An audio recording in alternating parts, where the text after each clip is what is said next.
அனைவருக்கும் வணக்கம். என்னுடைய பெயர் ராகவஷ்ணி. நான் 12ஆம் வகுப்பு படிக்கிறேன். என்னுடைய பதவி எண் 417. நான் உங்கள் முன் பேச வந்துள்ள தலைப்பு கல்லை பெண்ணாக்கிய திருவடியின் பெருமை.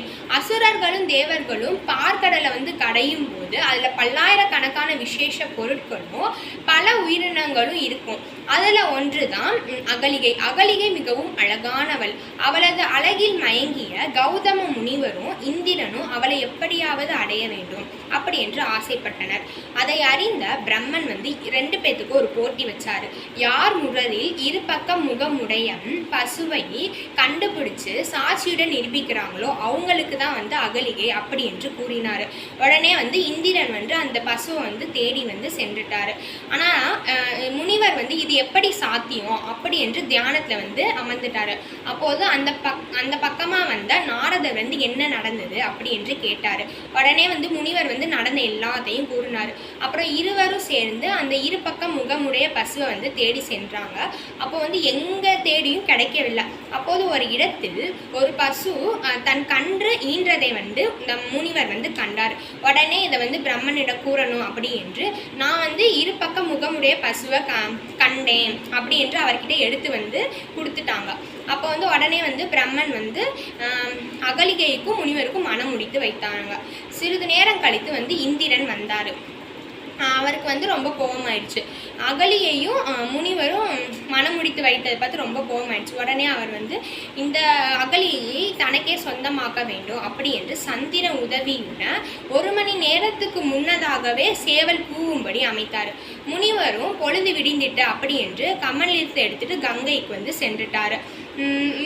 இந்திரன் முனிவரின் வேடத்தில் அகலிகை வீட்டுக்குள் நுழைந்துட்டாரு. இந்திரனுக்கு ஒரே சந்தேகமாயிடுச்சு.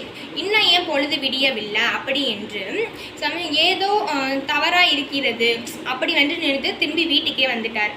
அப்போது இருவர் இருப்பதை பார்த்து ரொம்ப கோபம் அடைந்துட்டார். இவர் இருவருக்கும் ஏதாச்சும் சாபம் அளிக்க வேண்டும் அப்படி என்று சொல்கிறாரு. உடனே அகலிகைக்கு இவர் அகலியை ஒரு கொள்ளாக மாற வேண்டும்.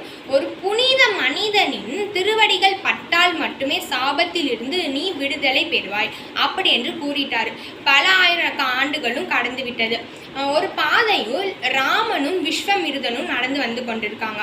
அப்போது ஒரு கல்லின் மேல துளசி செடி இருந்தது. அப்போது ராமன் கேட்கிறான், புனிதமான இடத்தில் மட்டுமே துளசி செடி வளரும், ஏன் இது இங்கே வளர்ந்துள்ளது அப்படி என்று ராமன் கேட்கிறான். உடனே அவன் கூறுகிறான், அந்த கல்லுக்குள்ள ஒரு பெண்ணோட ஆன்மா இருக்கிறது. ஒரு ஆணின் புனிதமான திருவடிகள் பட்டால் மட்டுமே அவளோட சாபம் வெளியேறும். அவளோட சாபம் வந்தது அதிலிருந்து தான் அவள் வெளியேறுவா அப்படி என்று கூறினார். உடனே உன் திருவடிகளை அந்த கல்லின் மீது வை அப்படி என்று சொல்றாரு.